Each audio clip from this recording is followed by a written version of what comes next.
Behold, what manner of love the Father has bestowed on us, that we should be called children of God.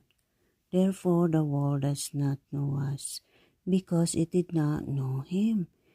Beloved, now we are children of God, and it has not yet been revealed what we shall be, but we know that when he is revealed we shall be like him, for we shall see him as he is. And everyone who has this hope in him purifies himself just as he is pure. Whoever commits sin also commits lawlessness, and sin is lawlessness. And you know that he was manifested to take away our sins, and in him there is no sin. Amen. Praise the Lord. Hallelujah. Thank you, Jesus. God bless you.